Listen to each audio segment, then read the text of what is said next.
ప్రస్తుత ముఖ్యమంత్రి శ్రీ నారా చంద్రబాబు నాయుడు గారు యథావిధిగా రోజు మాట్లాడే విధంగా నిన్ను కూడా కొన్ని ప్రవచనాలు, కొన్ని సుమతి శతకాలు, కొన్ని వేమన పద్యాలు యథాలాపంగానే ఆయన మాట్లాడటం జరిగింది. బట్ ఒకసారి మనం గుర్తు చేసుకుంటే ఆయన ఒక మాట అన్నారు. ఆయన పాలన అనేది ఎలా ఉండకూడదో ఎమర్జెన్సీ ఒక కేస్ స్టడీ అయితే పాలకులు ఎలా ఉండకూడదో గత 5 ఏళ్ల పాలన ఒక కేస్ స్టడీ అంటూ ఓ చక్కనైనటువంటి ప్రవచనం మాట్లాడారు ఆయన. నేను అడుగుతా ఉన్నా, నేను ఈ ఎమర్జెన్సీకి సంబంధించి చంద్రబాబు నాయుడు గారు శ్రీరంగ నీతులు చెప్పడం ఏంటి? ఎమర్జెన్సీ వచ్చి నేటికి సుమారుగా 50 సంవత్సరాలని మాట్లాడుకున్నాం మనం 1975లో. అసలు చంద్రబాబు గారి రాజకీయ కెరియర్ ఎప్పుడు మొదలైంది అనేది ఒకసారి మనం గమనించాలి. ఈ సందర్భంగా ఏ పార్టీలో మొదలైంది ఒకసారి గమనించాలి మనం. చంద్రబాబు గారు మీరు ఒకసారి గుర్తు తెచ్చుకోండి.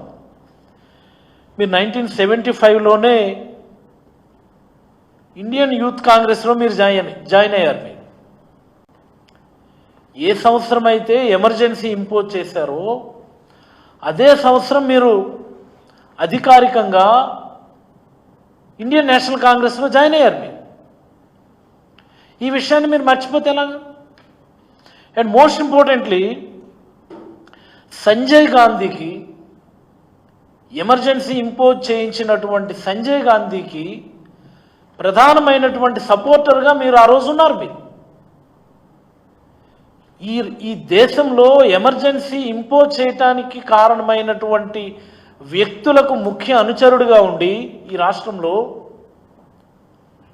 క్రియాశీలక రాజకీయాల్లో మీరుండి ఈ దేశంలో ఎమర్జెన్సీ విధించటానికి కారణమైనటువంటి పార్టీలోనే మీరుండి ఈరోజు ఎమర్జెన్సీకి వ్యతిరేకంగా మీరు మాట్లాడడం చాలా హాస్యాస్పదం. ఇది చరిత్ర. ఇది మీరు మర్చిపోవచ్చేమో కానీ ఈ రాష్ట్రంలో ఉన్నటువంటి ప్రజలు ఎవరు కూడా మర్చిపోరు. మీ రాజకీయ ప్రస్థానం ఎలా మొదలైంది అనేది మనం ఒకసారి గమనిస్తే. అండ్ మోస్ట్ ఇంపార్టెంట్లీ 2019 ఎన్నికల తర్వాత చూస్తే మీరు అవుట్ అండ్ అవుట్ 2019 ఎన్నికలకు ముందు అవుట్ అండ్ అవుట్ కాంగ్రెస్ పార్టీతో అలయన్స్లో ఉన్నారు కదా. తెలంగాణ ఎన్నికల్లో కలిసే వెళ్ళారు కదా. ఏం రైట్ ఆర్ నాట్? రాహుల్ గాంధీని తీసుకొచ్చి హైదరాబాద్లో పెద్ద మీటింగ్ కూడా పెట్టించారు కదా. కాంగ్రెస్తో తెరచాటు రాజకీయం, కాంగ్రెస్తో రాజకీయ వ్యభిచారం చేసినటువంటి మీరు ఈరోజు కాంగ్రెస్ పార్టీని విమర్శిస్తూ ఎమర్జెన్సీ ఇంపోజ్ చేయడానికి ముందు కాంగ్రెస్లో జాయిన్ అయ్యి కాంగ్రెస్ సపోర్టర్గా ఉండి అదే కాంగ్రెస్ పార్టీలో మీరు సినిమాటోగ్రఫీ మంత్రిగా ఉండి ఎన్టీ రామారావు గారితో పరిచయం చేసుకొని తదనంతరం ఎన్టీ రామారావు గారి కుమార్తెని మీరు వివాహం ఆడడం ఈ రాష్ట్ర ప్రజలు ఎవరు కూడా మర్చిపోరు అసలు. అలాంటి మీరు ఈరోజు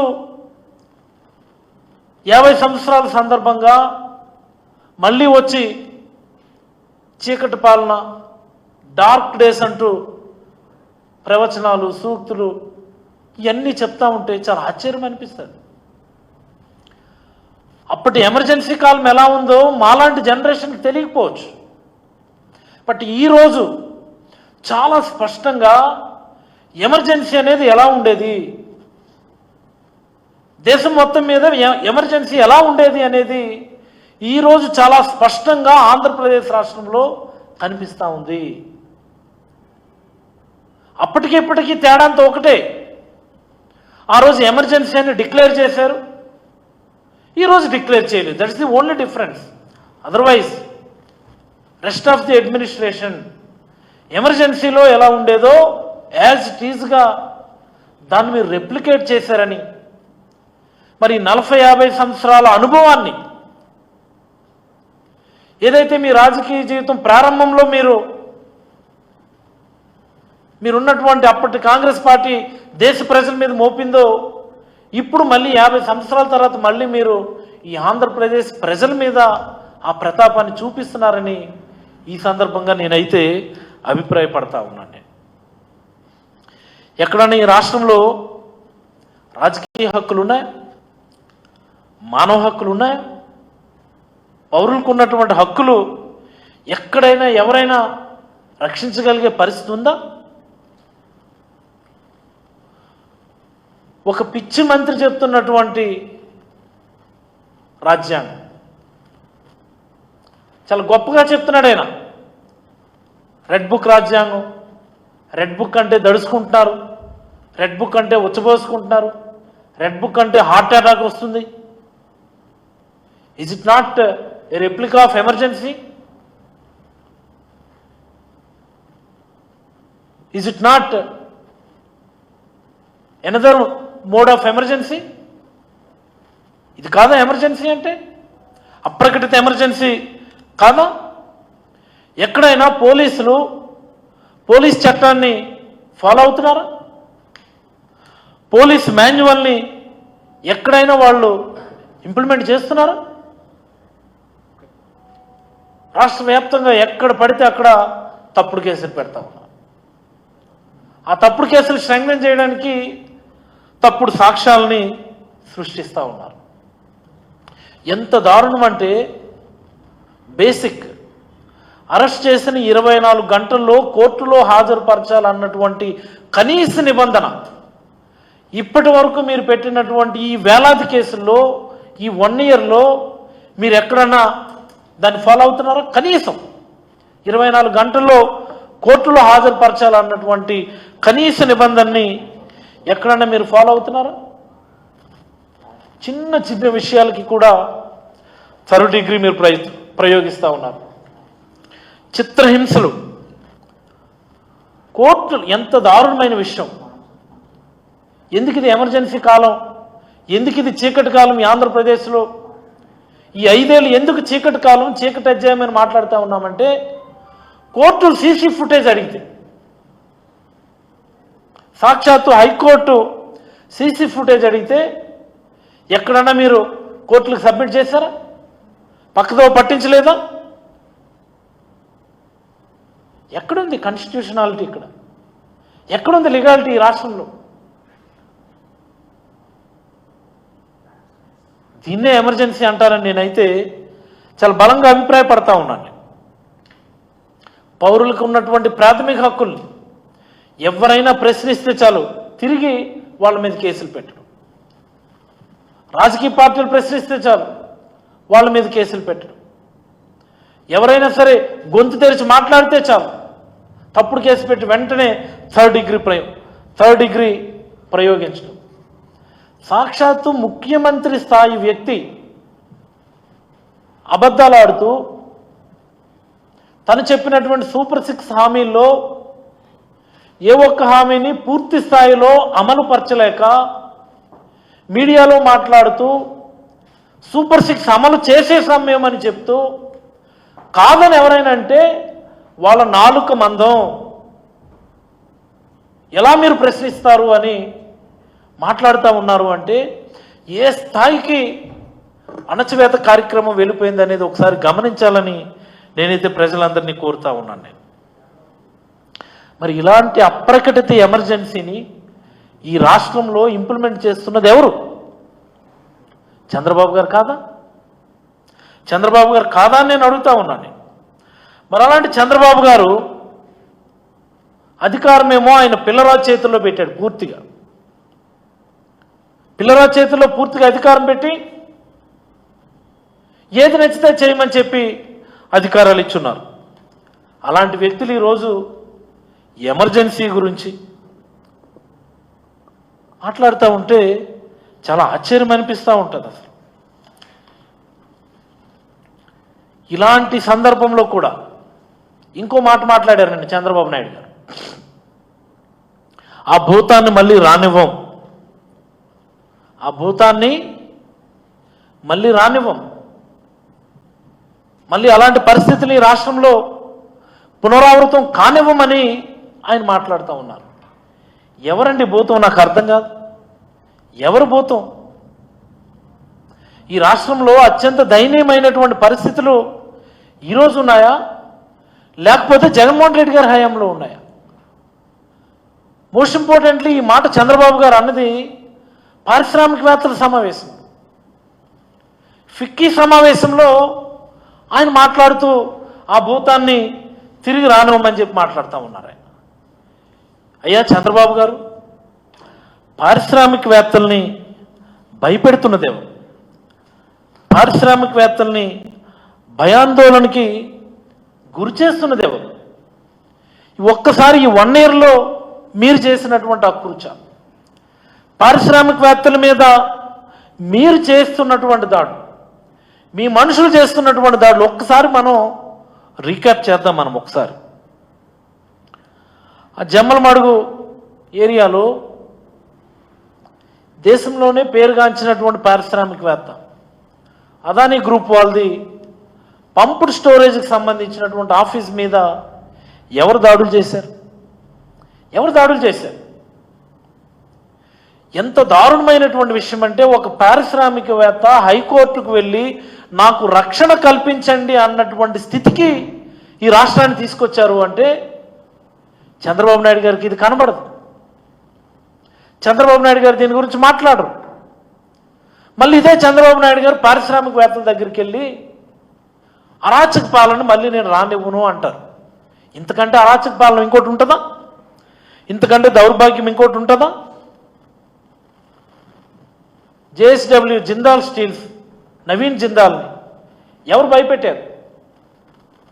కడపలో స్టీల్ ప్లాంట్ కడతానని వచ్చినటువంటి వ్యక్తిని అక్రమ కేసులు కట్టి భయపెట్టి నిందితుడిగా చూపించి ఈ రాష్ట్రం నుంచి తరిమేసింది ఎవరు?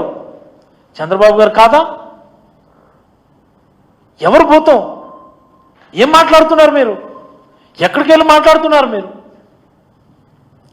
మరి అలాగే తాడిపత్రిలో అల్ట్రాటెక్ సిమెంట్ పరిశ్రమ మీద బీజేపీ ఎమ్మెల్యే ఆదినారాయణ రెడ్డి గారు ఏ రకంగా దాడులు చేస్తున్నారు, వాళ్ళ అనుచరులు ఏ రకంగా కంపెనీ యాజమాన్యాన్ని భయపెడుతున్నారు మన అందరం కూడా చూస్తూనే ఉన్నాం. పల్నాడు జిల్లాలో 2 సిమెంట్ ఫ్యాక్టరీలు, చెట్టినాడు సిమెంట్ ఫ్యాక్టరీ, భవ్య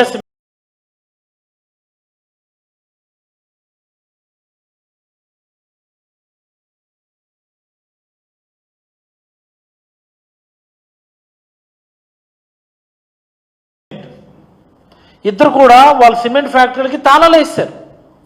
మేము పడలేము వీళ్ళతో, మాకు అవ్వదు వీళ్ళ ఈ దౌర్జన్యాలు.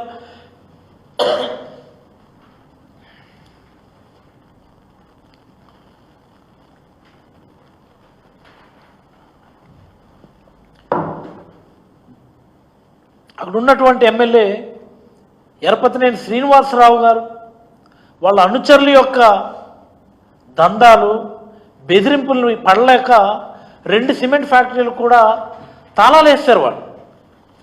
మా జిల్లాలో అండి యునైటెడ్ బ్రూవరీస్ కంపెనీ శ్రీకాకుళం జిల్లాలో బీజేపీ ఎమ్మెల్యే ఈశ్వరరావు అన్న ఆయన ఏ మాదిరి భయపెట్టి ముక్కుపిండి డబ్బులు వసూలు చేస్తాడు మన అందరం చూసాం. మనం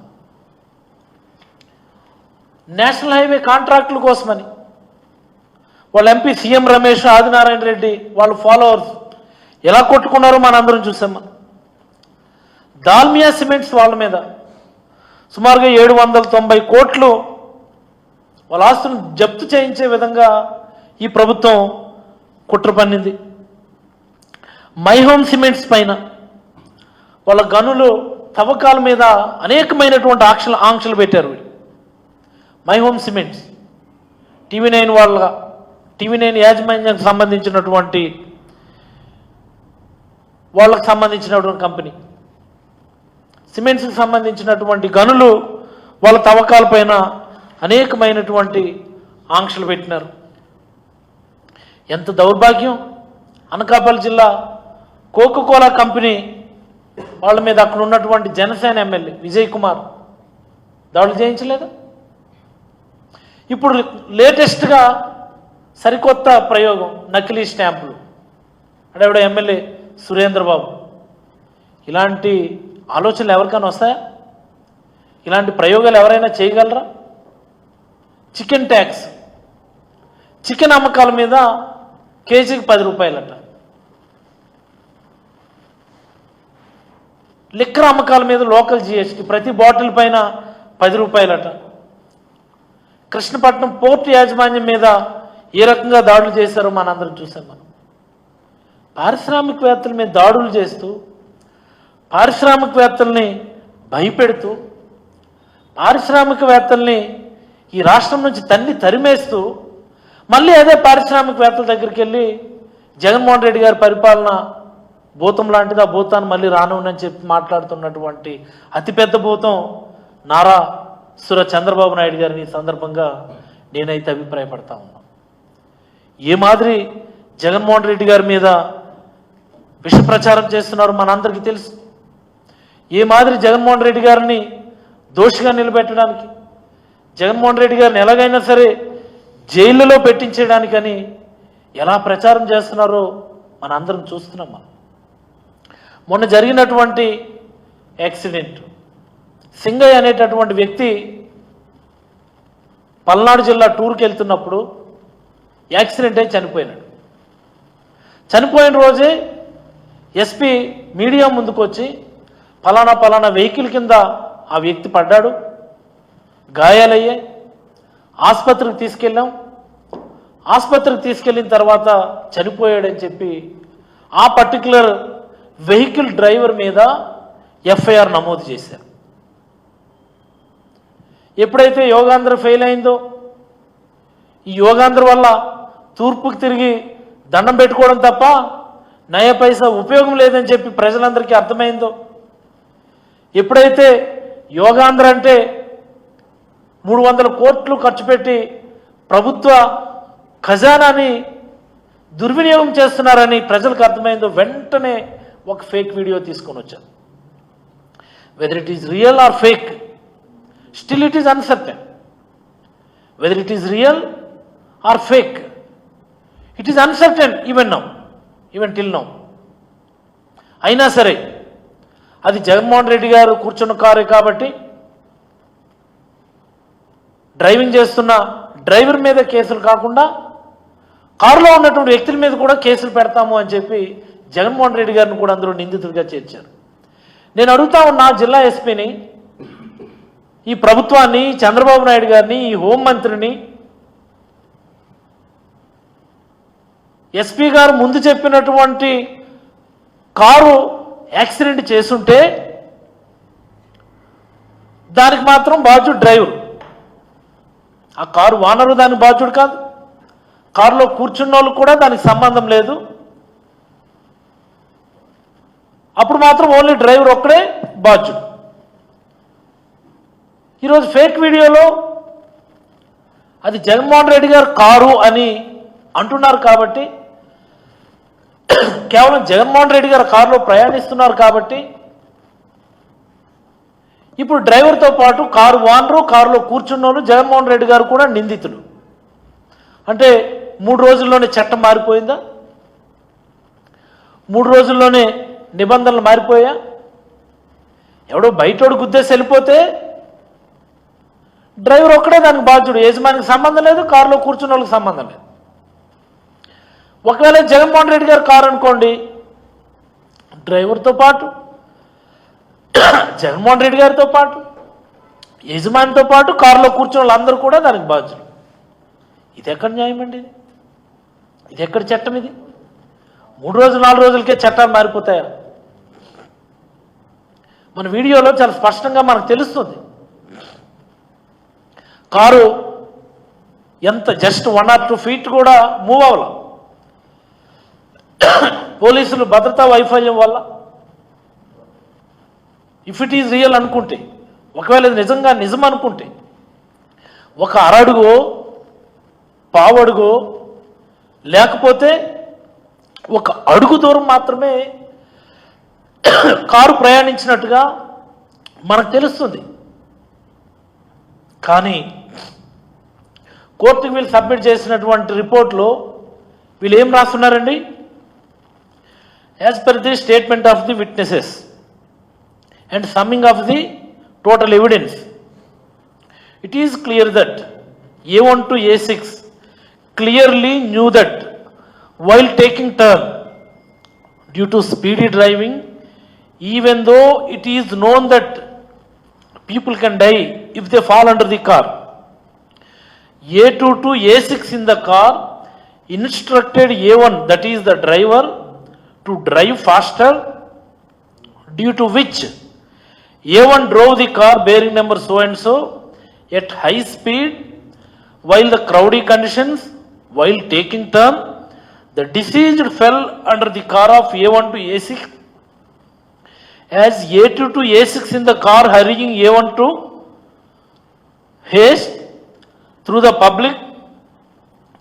Though the public raised screams to stop the car, A1 drove the car without stopping. The car dragged the deceased for some distance, sustained severe bleeding injuries and died. ఏంటండి దీని మీనింగ్? కారు డ్రైవర్ని, కారులో ఉన్నటువంటి వ్యక్తులు అంటే జగన్మోహన్, ఇతరత్రా వ్యక్తులు, సుబ్బారెడ్డి గారు, పేర్నాని గారు, రజనీ గారు, ఎవరెవరైతే కారులో ఉన్నారో వాళ్ళందరూ కూడా నువ్వు స్పీడ్గా వెళ్ళు అని చెప్పి డ్రైవర్ని బలంగా ఇన్స్ట్రక్ట్ చేసినట్టు, వీళ్ళు ఇన్స్ట్రక్ట్ చేయడం వల్లనే కారు డ్రైవర్ స్పీడ్గా వెళ్ళినట్టు, కారు కింద ఎవరైనా పడితే చనిపోతారని తెలిసినప్పటికీ అవేం పట్టించుకోకుండా నువ్వు స్పీడ్గా వెళ్ళని వీళ్ళు బలవంతం చేసినట్టు, దానివల్లనే డ్రైవర్ స్పీడ్గా వెళ్ళినట్టు. అక్కడ ఎక్కడైనా కారు స్పీడ్గా వెళ్ళడం మనకు తెలుస్తుందా? ఎక్కడైనా తెలుస్తుందా? జగన్మోహన్ రెడ్డి గారు అక్కడ ఎక్కడైనా does he aware of the what is happening in front of the car or behind the car? Jaganmohan Reddy గారిని చుట్టూ జనాలు కారు ఎక్కిపోయి మరి పూల వర్షంతో ఉన్నటువంటి సందర్భం అది. ఎక్కడైనా ఆయనకి తెలిసే అవకాశం ఉందా? కారులో ఉన్న వాళ్ళకన్నా తెలిసే అవకాశం ఉందా? ఏమిటి రిపోర్ట్లు, ఏమిటి అబద్ధాలు ఇవి? జగన్మోహన్ రెడ్డి గారు ఇన్స్ట్రక్ట్ చేశారా డ్రైవర్కి స్పీడ్కి వెళ్ళి గుద్దుకొని వెళ్ళిపో, సస్తే సావని అని చెప్పినారా? చెప్పడం వల్లే డ్రైవర్ ఫాస్ట్గా వెళ్ళాడా? స్పీడ్గా వెళ్ళింది ఆ కారు మనకు తెలుస్తుంది కదా వీడియోలో. ఒకవేళ ఇది నిజం అనుకుంటే 3 రోజులు 4 రోజులకి చట్టం మారిపోద్దా? 3 రోజుల క్రితం మీరు చెప్పినప్పుడు సో అండ్ సో కారు ఢీకొని ఆయనకు దెబ్బలు తగిలినాయని ఎస్పీ గారు అన్నప్పుడు ఆ రోజు కారు డ్రైవర్ ఒక్కడే బాధ్యుడా? ఆ రోజు యజమానులు లేకపోతే కారులో ఉన్న వాళ్ళు దానికి బాధ్యులు కాదా? ఈరోజు మాత్రం జగన్మోహన్ రెడ్డి గారితో పాటు కారులో ఉన్న వాళ్ళందరూ కూడా బాధ్యులా? నేను అడుగుతున్నా ఈ సందర్భంగా, మొన్న డిసెంబర్లో అంటే 24 డిసెంబర్లో మా జిల్లాలోనే మా ఇచ్చాపురం శాసనసభ్యులు బెందాల అశోక్ గారి కారు ఒక ముసలోడిని గుద్దింది. ఆ ముసలోడు చనిపోయాడు. డ్రైవర్ మీద కేసు పెట్టారా, లేకపోతే మీరు మీ ఎమ్మెల్యే అశోక్ మీద కూడా కేసు పెట్టారా నేను అడుగుతున్నాను. చెప్పండి, ఈ ప్రభుత్వం చెప్పాలా? ఈ హోంమంత్రి మాట్లాడితే నోరేసుకొని పడిపోద్ది కదా ఆవిడ. ఇది చనిపోయినటువంటి ఇచ్చాపురం ఎమ్మెల్యే అశోక్ గారి కారు గుద్దితే చనిపోయినటువంటి వృద్ధుడి. మరి అశోక్ గారి మీద కేసు పెట్టారా, డ్రైవర్ మీద కేసు పెట్టారా? నేను అడుగుతున్నాను నేను ప్రభుత్వాన్ని. హోంమంత్రి మాట్లాడాలా? ఇన్ని నీతి కబుర్లు చెప్తున్నారు కదా చంద్రబాబు గారు. మరి 2015లో జూలై 15 దీదెన్ వెస్ట్ గోదావరి డిస్ట్రిక్ట్ పోలవరం మండలం ఎడ్లగూడెం గ్రామంలో చంద్రబాబు నాయుడు గారు కాన్వాయ్లోని వాహనం ఢీకొట్టడం వల్ల ఎడ్లపాటి మంగమ్మ అనేటటువంటి ఒక మహిళ, ఒక old lady, 75 years old lady చనిపోయింది. మరి ఆ రోజు మీరు కేసు పెట్టించుకున్నారా? మీరు చెప్పండి చంద్రబాబు గారు. అలాగే 2016 ఫిబ్రవరి 17 2016 ఫిబ్రవరి 17 మన విజయవాడలోనే ఇదే చంద్రబాబు నాయుడు గారి కాన్వాయ్లోని వెహికల్ గుద్దేయడం వల్ల నాగేంద్ర వరప్రసాద్ అనేటటువంటి ఒక ఎంప్లాయీ చనిపోయాడు. పెట్టించుకున్నారా మీ మీద మీరు కేసు? చెప్పండి చంద్రబాబు గారు. అప్పటికిప్పటికైనా చట్టాలు మారిపోయా? అప్పటికిప్పటికి రాజ్యాంగం ఏమైనా మారిపోయిందా? అప్పటికిప్పటికి ఏమన్నా రాజ్యాంగ సవరణ ఏమైనా చేసామా? ఐపీసీ నుంచి బిఎన్ఎస్ అని పేరు మార్చాం తప్ప ఆ చట్టాల్లో ఉన్నటువంటి వివరాలు ఏం మారిపోలే. ఇండియన్ పీనల్ కోడ్ అన్న దాని నుండి భారతీయ న్యాయ సంహిత అని పేరు మార్చి సెక్షన్ల నెంబర్లు మారాయి తప్ప దానిలో ఉన్నటువంటి చట్టబద్ధమైనటువంటి అంశాలు మారలేదన్నటువంటి అంశాన్ని చంద్రబాబు గారు గుర్తుపెట్టుకోవాలి. మీ కాన్వాయ్లో 2 సందర్భాల్లో చనిపోయారు. మీ కాన్వాయ్లో వెహికల్స్ గుద్దడం వల్ల ఎన్ని కేసులు మీరు పెట్టించుకున్నారు మీ మీద? మరి డిప్యూటీ చీఫ్ మినిస్టర్ గారు పవన్ కళ్యాణ్ గారు 2023 జనవరి 24 2023 జనవరి 24 తెలంగాణలో ఆయన తెలంగాణ పర్యటనలో ఉన్నప్పుడు ధర్మపురం నుంచి హైదరాబాద్ వస్తున్నాడు. ఆయన తిరిగి కృష్ణారావుపేట వద్ద ఒక రోడ్డు యాక్సిడెంట్ జరిగింది. ధర్మపురం నుంచి హైదరాబాద్ వస్తుండగా కృష్ణారావుపేట వద్ద ఓ రోడ్ ట్రాఫిక్ యాక్సిడెంట్ జరిగింది. పవన్ కళ్యాణ్ గారి కాన్వాయ్ను వెంబడిస్తున్నటువంటి ఒక అభిమాని బైక్ మీద వస్తున్నాడు. కాన్వాయ్లోని కారు గుద్దడం వల్ల అక్కడికక్కడ ఆయన చనిపోయాడు. ఆయన మరొక 3 ఇంజరీస్ కూడా అయ్యాయి ఆ రోజు. మరి పవన్ కళ్యాణ్ గారి మీద కేసు అయిందా? ఎఫ్ఐఆర్ అయిందా? ఎటు వెళ్ళిపోతున్నాం? ఇది మీ రెడ్ బుక్ రాజ్యాంగంలో రాసున్నదా? అప్పుడు రెడ్ బుక్ రాజ్యాంగం లేదు, ఇప్పుడు ఉంది కాబట్టి కొత్తగా చట్టాలు ఎలా కావాలంటే అలా మార్చుకోవచ్చు చట్టాలు. జగన్మోహన్ రెడ్డి గారి లేని కారు గుద్దేస్తే డ్రైవర్ బాధ్యుడు. ఒకవేళ పొరపాటుగా జగన్మోహన్ రెడ్డి గారు ఉన్నటువంటి కాన్వాయ్ గుద్దితే జగన్మోహన్ రెడ్డి గారు బాధ్యుడు. ఇది ఈ ప్రభుత్వం చెప్తున్నటువంటి. ఎంత అన్యాయంగా వీళ్ళు పోలీసులు కోర్టులో నోట్ సబ్మిట్ చేశారంటే ఈ ప్రభుత్వం ఏ స్థాయిలో అధికార దుర్వినియోగానికి పాల్పడుతుంది. సాధారణ పౌరుల హక్కుల్ని కాలరాస్తూ రాజకీయ పార్టీల హక్కుల్ని అణగదొక్కేస్తూ పౌరుల యొక్క హక్కుల్ని పూర్తిగా అణచివేస్తూ తమకు నచ్చిందే కరెక్టు, తమకు తోచిందే రాజ్యాంగం అన్నట్టు వ్యవహరిస్తున్నటువంటి ఈ ప్రభుత్వానికి బుద్ధి రావడం కోసమని ఈ ప్రభుత్వం చేస్తున్నటువంటి తీరు సక్రమంగా లేదనే మొన్న ఇదే ప్రభుత్వం, ఇదే చంద్రబాబు గారు, ఇదే ముఖ్యమంత్రి హోదాలో ఒక సర్వే చేయించుకుంటే, ఐవీఆర్ సర్వే చేయించుకుంటే మీ ప్రభుత్వం పట్ల, మీ ఎమ్మెల్యే చేస్తున్నటువంటి దుర్మార్గాల పట్ల ప్రజల్లో ఉన్నటువంటి స్పందన ఏంటో చాలా స్పష్టంగా చూసాం. చాలా స్పష్టంగా చూసాం మనం ఐవీఆర్ సర్వేలు. దానికైనా కదా మీరు ఆదరాబాదరాగా అమ్మకు వందనం, తల్లికి వందనం అని చెప్పి ఇంప్లిమెంట్ చేశారు. దానికి భయపడే కదా గత 3-4 రోజులుగా ఎమ్మెల్యేలు అందరూ డిసిప్లిన్గా ఉండాలి, క్రమశిక్షణతో ఉండాలి, అది ఇది అని చెప్పి పిచ్చి మాటలన్నీ మాట్లాడుతున్నారు. దానికి భయపడే కదా ఇన్ని కొత్తగా ఈ ప్రవచనాలు, సూక్తులు మాట్లాడుతున్నారు. ఒకటి గుర్తుపెట్టుకోండి చంద్రబాబు గారు, మీరు ప్రతిపక్షంలో ఉన్నప్పుడు జగన్మోహన్ రెడ్డి గారి మీద ఒక ఆర్కెస్ట్రేటెడ్ మేనర్లో దుష్ప్రచారం చేశారు.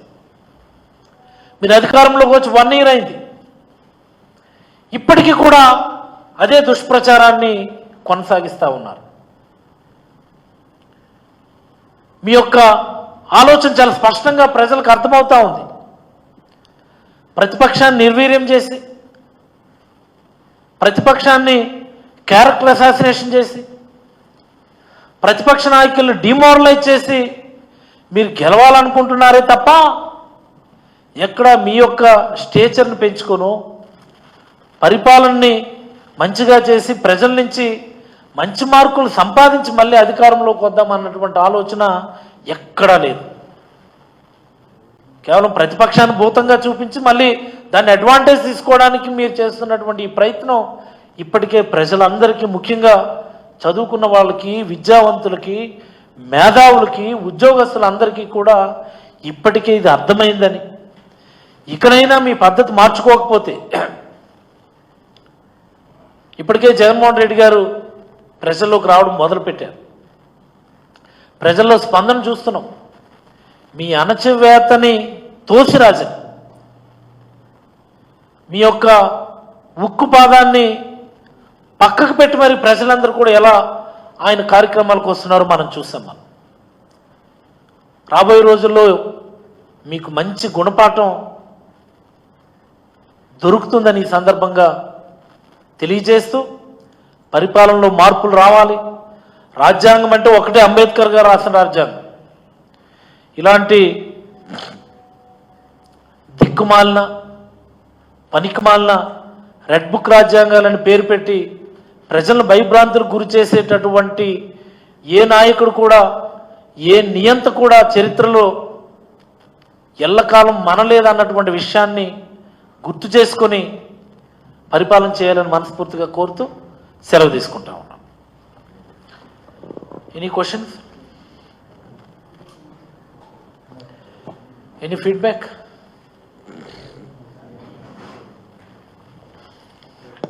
Sir, why is it so late you are raising question about 10 crores spent on international yoga day? Can you please come forward, sir? Yeah. Just please repeat the question. Sir, why is it so late for you to raise question about 300 crores spent on international yoga day? No. Our intention is very clear that that's a program. Being the Honorable Prime Minister as a part of the program, we don't want to convey any wrong message to the public. The word wastage of 300 crores, whatever the word, whatever the discussion that really comes from the public or from the influencers or from the educates. So it's the part of the government to answer the public whether it is really waste or not. Our motto is very clear. Whatever the public money that we are spending, that should be a part of the permanent infrastructure, rather this kind of event managing activities. That is our motto. So ultimately, Chandrababu Naidu garu, he doesn't have an answer. While he is answering the media, what he told, as a part of the event managing, as a part of this event, the Government of India from the Department of Ayush, they sponsored around 70 to 90 crores to the Government of Andhra Pradesh. But he never answered the rest of the money. So that is the pity situation in Andhra Pradesh, and the public really understood what is the use of that program. I am not commenting about the use of yoga. We are commenting about the particular event. If you go to Visakhapatnam today, even the Janasena MLA Bolisetti Srinivas today commented the pity situation in Visakhapatnam beach, the dirtiest situation in Visakhapatnam beach, the hazardous, environmental hazardous situation in Visakhapatnam beach today. He posted a photo. The government should understand what they are doing, what they are for. Thank you.